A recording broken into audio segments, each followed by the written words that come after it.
കേരളത്തെ നടുക്കിയ ഷിംജിത കേസ് വെറുമൊരു മരണവാർത്തയല്ല, മറിച്ച് സോഷ്യൽ മീഡിയ നൽകുന്ന അമിതമായ സ്വാതന്ത്ര്യം, അത് സൃഷ്ടിക്കുന്ന ഡിജിറ്റൽ വിചാരണയും എങ്ങനെ ഒരു മനുഷ്യന്റെ ജീവനൊടുക്കാം എന്നതിന്റെ ഭയാനകരമായ ഉദാഹരണമാണ്.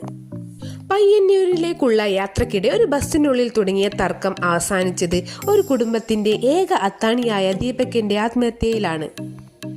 ജനുവരി 16 കേസിനാസ്പദമായ സംഭവം നടക്കുന്നത്. വടകര സ്വദേശിനിയും മുൻ പഞ്ചായത്ത് മെമ്പറുമായ ഷിംജിത മുസ്തഫ തന്നോട് ബസ്സിൽ വെച്ച് ദീപക് മോശമായി പെരുമാറിയെന്ന് ആരോപിച്ച് വീഡിയോ ചിത്രീകരിച്ചു. ഈ വീഡിയോ നിമിഷങ്ങൾക്കകം സോഷ്യൽ മീഡിയയിൽ വൈറലായി. യാതൊരു അന്വേഷണവും കൂടാതെ ആയിരക്കണക്കിന് ആളുകൾ ദീപകിനെതിരെ സൈബർ ആക്രമണം അഴിച്ചുവിട്ടു. പൊതുസമൂഹത്തിന് മുന്നിൽ അപമാനിതനായ ദീപക് ജനുവരി 18 കോഴിക്കോട് ഗോവിന്ദപുരത്തെ വീട്ടിൽ വെച്ച് ജീവനൊടുക്കി. എന്നാൽ ദീപകിന്റെ മരണത്തോടെ കഥ ആകെ മാറിമറിഞ്ഞു. ബസ്സിലുണ്ടായിരുന്ന മറ്റ് യാത്രക്കാരും ജീവനക്കാരും നൽകിയ മൊഴികൾ ഷിംജിതയുടെ ആരോപണങ്ങളെ തള്ളുന്നതായിരുന്നു.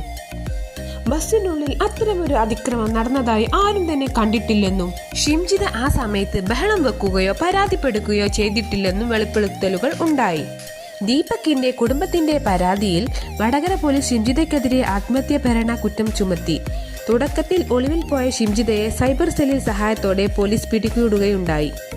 നിലവിൽ Vadakara judicial first class magistrate കോടതി ഇവരെ 14 ദിവസത്തേക്ക് റിമാൻഡ് ചെയ്തിരിക്കുകയാണ്.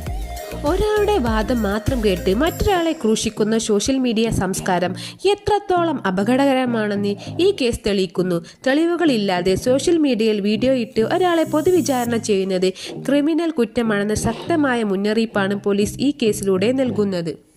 ദീപകിന്റെ മരണം നമ്മുടെ ഡിജിറ്റൽ ബോധത്തിന് നേരെയുള്ള ചോദ്യചിഹ്നമാണ്. ഷിംജിതയ്ക്കെതിരെയുള്ള നിയമ നടപടികൾ തുടരുമ്പോഴും അർഹമായ നീതി ദീപകിന്റെ കുടുംബത്തിന് ലഭിക്കുമോ എന്ന് നമുക്ക് പ്രതീക്ഷിക്കാം. Thank you for watching.